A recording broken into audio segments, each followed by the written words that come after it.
ตือนคลิปวิดีโอนี้สร้างมาเพื่อความบันเทิงเป็นการหาอยู่หากินด้วยชีวิตจริงอาจมีเนื้อหาที่ไม่เหมาะสมผู้ที่รับชมควรมีอายุ18 ปีขึ้นไปฝากกดติดตามช่องพันป่าNJด้วยลูกปลาตรงนี้ครับเห็นหลายรอบแล้วนะเฟสกำลังเอาเขียดตีไล่อยู่แต่ดูแล้วปลาช่อนก็ไม่ใช่นะครับชะโดก็ไม่น่าใช่ไม่รู้ปลาอะไร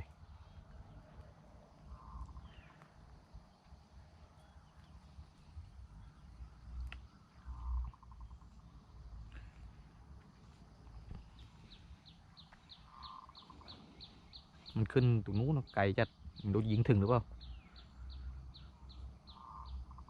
เดี๋ยวคอยดูปลาเล็กแตกนะครับเวลามันไล่งับ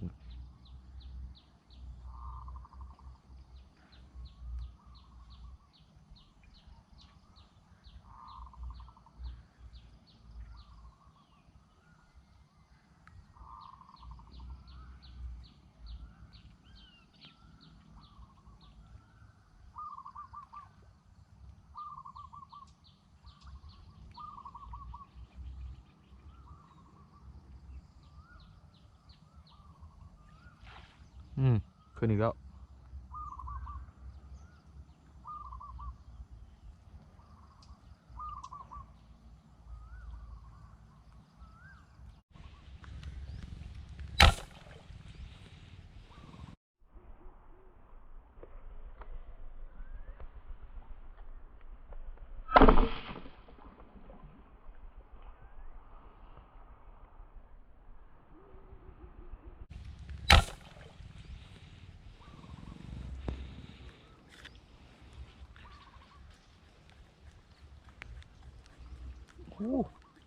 ไม่โดนนี่เป็นฟูงเลย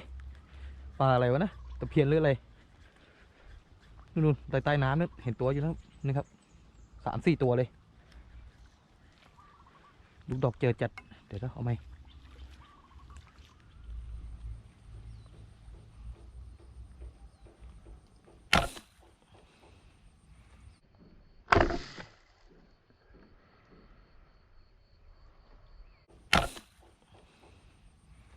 อุ้ยเฉียดนิดเดียวเองไม่โดน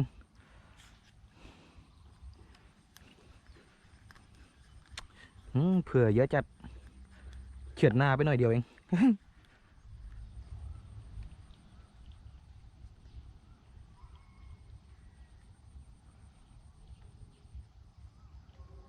นู่นครับรออยู่นู่นครับ3-4 ตัวเลย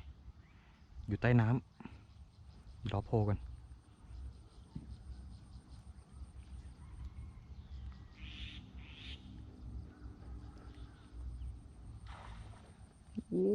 นู่นก็ไล่ฮุบจังไม่รู้ปลาอะไรไล่ฮุบปลาครับนู่นรออยู่นู่นไกลเดี๋ยวลองเสี่ยงดูครับ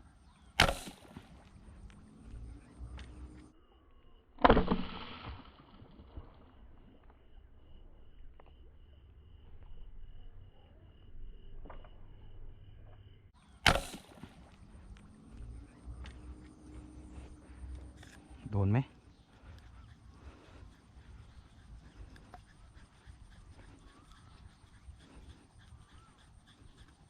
ไม่โดนครับไกลจัดเงียบ หนุนลอยแล้วขึ้นไม่ลอยแล้วที่เดิมเลยมันลอยใต้น้ำครับไม่ลอยขึ้นอ้าปากดำนู่นนะครับนี่อีกเดี๋ยวขึ้นลูกกันหลายตัวเลย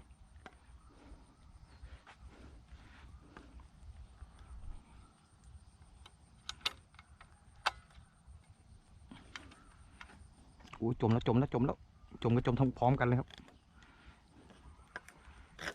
น่าจะเป็นปลานิลเนาะดำ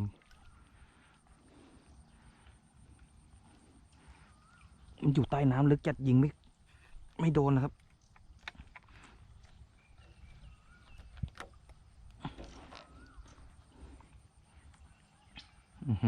ลอยแล้วอยู่ใต้น้ำนู่นไอตัวลอยดีก็อยู่ไกลเฟสค่อยๆเดินมาเฟสปลากำลังลอยเลยเต็มเลยไม่รู้ยิงตัวไหนเลยเนี่ยแต่มันไม่โผล่จากน้ำดินะ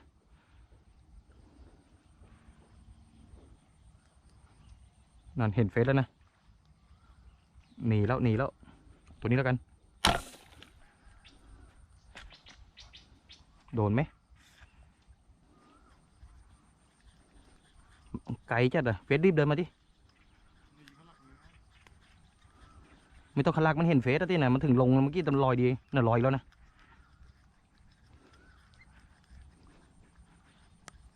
โอ้มันลอยใต้น้ำอะมันไม่ขึ้นอะเราเล็งไม่ถูกเลยเนี่ยเผื่อกันแล้วโดนได้ไงหนักหนักไม่หนัก เกาะขี้ยาเป็น10 ยิงนะไม่ใช่ปลา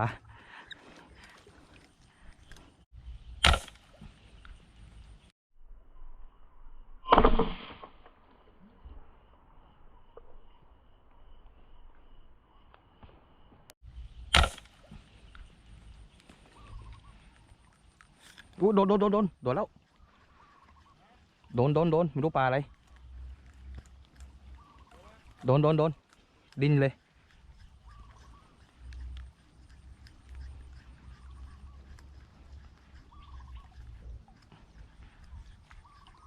โอ้ปลานินว่าแล้วต้องเป็นปลานินจริงด้วยลอยเป็นฝูงเลยฮะโอ้ลอยเป็นฝูงเลยนี่ครับมาแล้วเต็มแรกเราเฮ้ยโอ้เข้าปากพอดี ดูทะลุนี่เลยนี่เต็มแรกครับ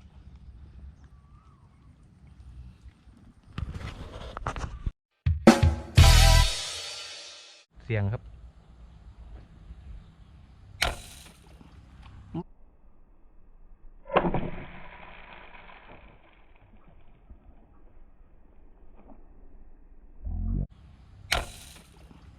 ไม่โดนอีก โอ้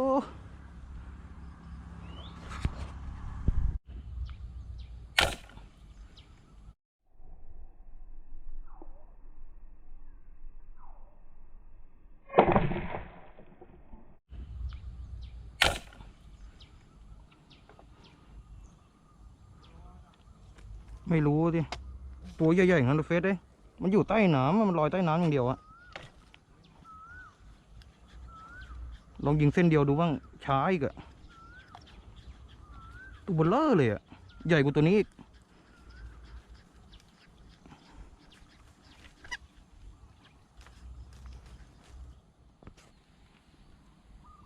ไม่นิ่งเลยวะขึ้นมา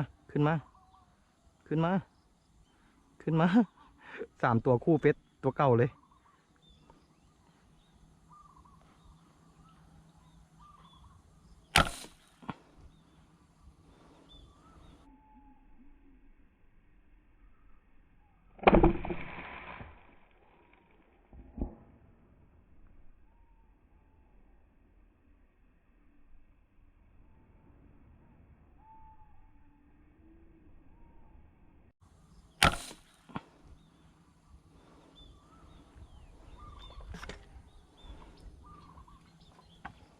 ไม่นิ่งแล้วว่ายหนีอย่างเดียวเลย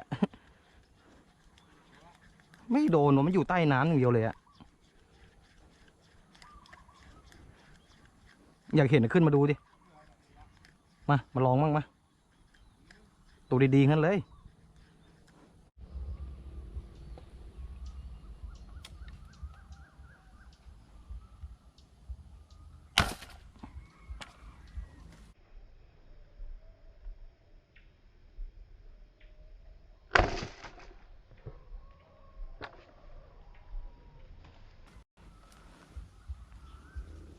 ขี้ยาบางอีกโดนบอกวะนิ่งเท่าละ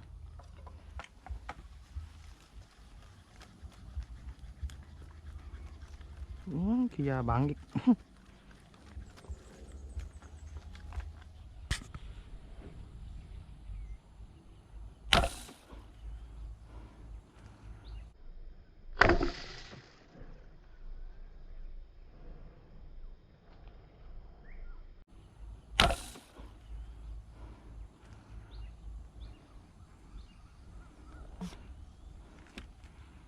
ลอยสักไกลเลย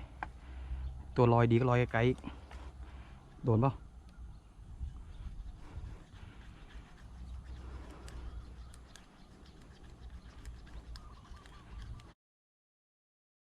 ปลานิลทั้ง2 ตัวคู่เลยนะ ไม่กระตุกนึงใช่ไหมนะ 3 ตัวมา3 ตัวอายุโดนเนี่ย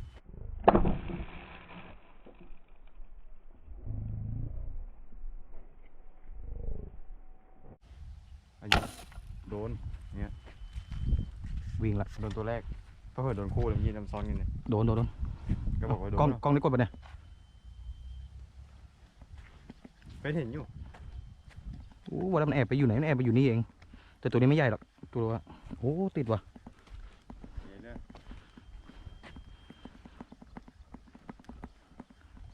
เฮ้ยจะบอกหลุดอ่ะ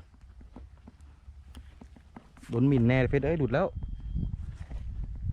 หลุดลากเข้าไปแท้เลยโห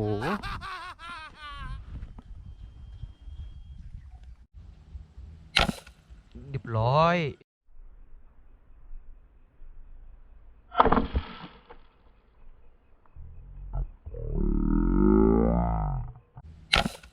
เรียบร้อย ปลานิล อุ้ยเฮียติดแล้วเนี่ยมันพันอย่างนี้นะมันถึงขาดอ่ะ ปล่อยก่อนปล่อย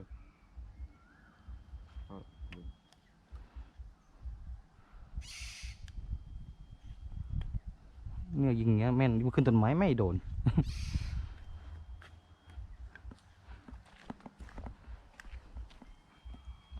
หลุด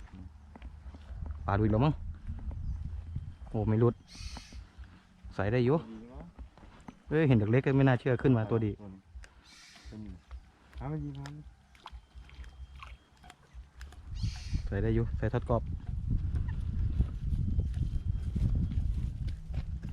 อ่ะเฟสปลดเลย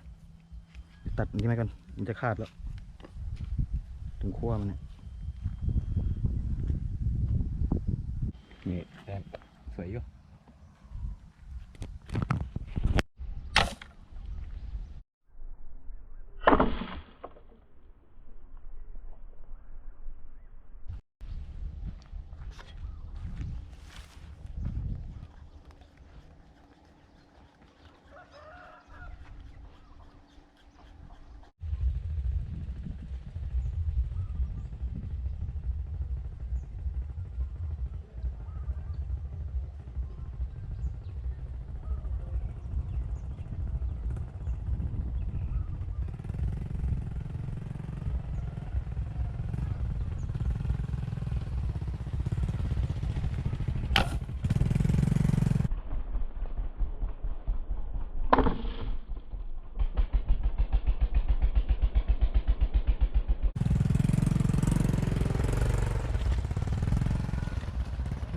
เลยวะตัวเบลอเลย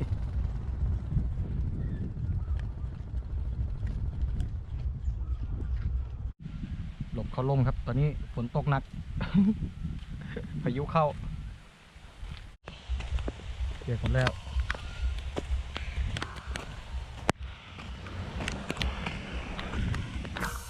คลิปนี้ก็ขอลาไว้เพียงแค่นี้ครับผมจากทีมงานพันป่าเอ็นเจอย่าลืมกดไลค์กดแชร์กดติดตามให้ผมด้วยนะครับ แล้วพบกันใหม่คลิปหน้า